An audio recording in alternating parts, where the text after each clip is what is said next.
Je devais avoir 6, 7 ans lorsque j'ai découvert chez mes grands-parents, sur un tas de fumier, des petits plants de tomates qui avaient poussé naturellement. Je les ai cueillis, je les ai ramassés, et puis je les ai plantés. Et puis c'était l'odeur, j'ai toujours cette odeur de plants de tomates. Et puis j'ai déjà commencé, donc à cet âge-là, je faisais déjà un petit potager. Je me rappelle avec des petits cailloux que j'entourais. Et puis je passais des heures déjà. Voilà, une passion, je pense que ça vient de là. J'ai toujours eu des petits bouts de jardin, des jardins plus conséquents. Et j'ai toujours les mains dans la terre.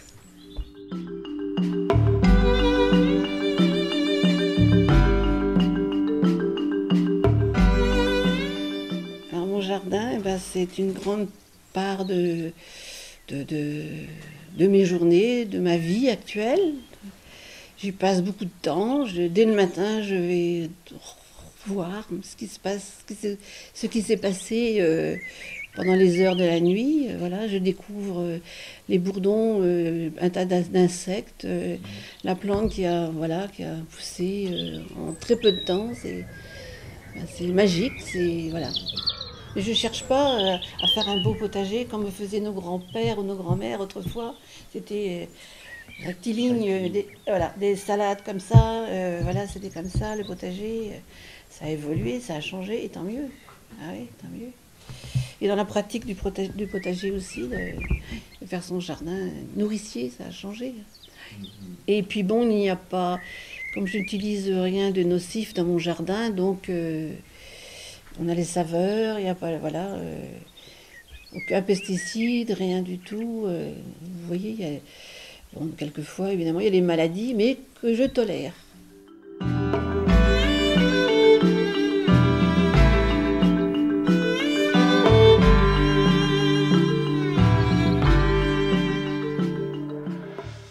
Et la passion de transmettre, de faire mes graines m'est venue il y a quand même une vingtaine d'années.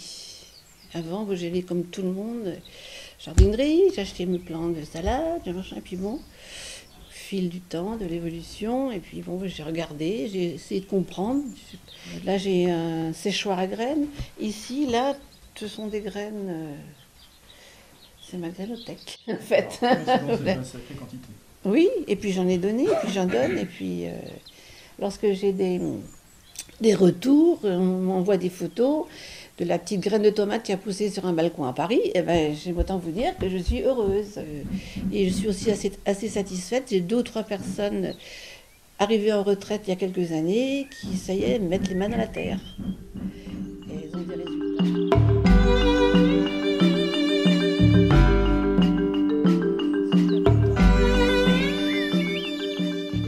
La nature est malade, voilà. C'est un tout en fait. Oui. Moi, je parle sur mon petit lopin de terre, hein, voilà. Mais je pense que chacun doit comprendre, s'y mettre, et puis voilà, c'est. Il y a quelques années, tout le monde snobait, c'était pas, voilà, bon. Pourquoi faire avoir un jardin, un nourricier, un potager, alors qu'on a tout au supermarché?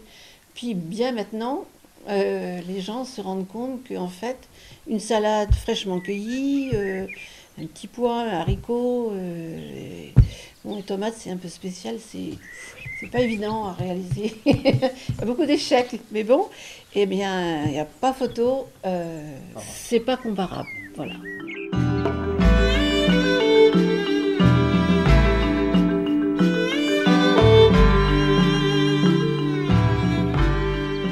Je pense qu'on est parti trop loin sur la méthode, la façon de travailler la terre, et qu'il va falloir faire marche arrière.